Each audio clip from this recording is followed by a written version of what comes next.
Well, we turn now to pit bull attacks. On Sunday there were two separate attacks, one in Wairoa, the other in Taniatua. Both involved young children and pit bulls. In the Taniatua case, a 5-year-old girl has undergone a 10-hour operation to reconstruct her severely damaged face.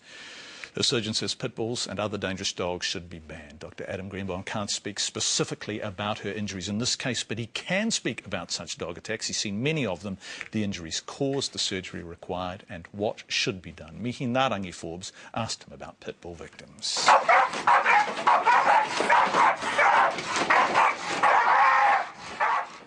Pit bulls are extreme. I mean, and pit bulls started off as dogs that were trained to take down bulls, but since then they've been modified and bred largely by people who have malicious intent to try and make them more intimidating.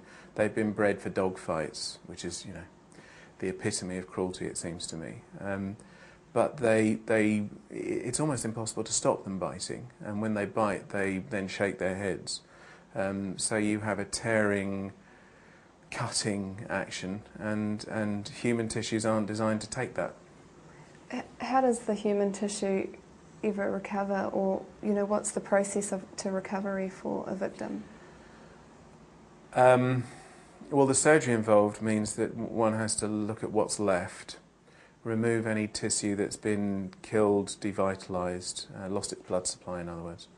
Make sure that all of the edges of the wounds are cut away, because those will be potentially infected. Probably the worst bite you can have is a human bite, but dogs and cats carry lots of bacteria in their mouths too. There's often a lot of contamination. If the bite took place outside and people have been scrabbling around in the dirt trying to get away, then there'll be other contamination there as well. All of that's got to be removed so that you end up with a clean wound. And then you look at what's left and look at what's missing and try and reconstruct the defect. You were talking earlier about the size of the jaw. Would that mean that their bites are deeper? Yeah, the bigger the jaw, the more damage is done, and certainly it's jaw versus human. So if you've got a small human and a big jaw, that's going to be a more damaging injury. Does it matter what kind of breed the dog is? Is there a difference in the injuries? The issue, it seems to me, and this is not my opinion as a surgeon, this is my opinion as a dog lover and a dog owner and a father. There are some dogs which are just much more likely to cause damage because it's in their breeding. They've been bred to take down bulls, and if you think about the hide of a bull and the size of a bull, well then that's a very powerful dog that's going to do it. And some of them have been bred so that their noses are set back and their jaws are set forward so that they can carry on breathing while they're gripping. And if that means they don't ever have to let go while they're gripping and they can breathe, well then the injuries are going to be that bit more. There are some dogs which are bred to shake their heads and tear in more.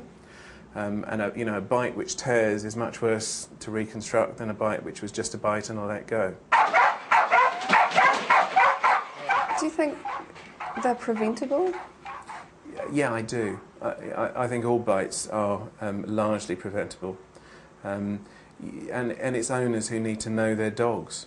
I've got 2 dogs. I've got 2 children, and those children are never with those dogs unsupervised, and those dogs are the soppiest dogs, and we spent a long time training them.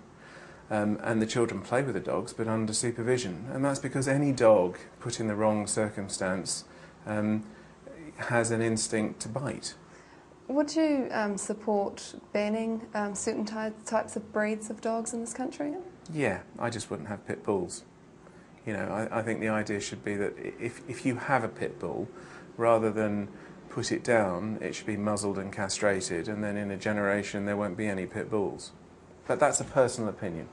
That's up to the legislators to decide what they do, but as an individual, I don't think there's any place for pit bulls and various other breeds which are these days just bred to fight.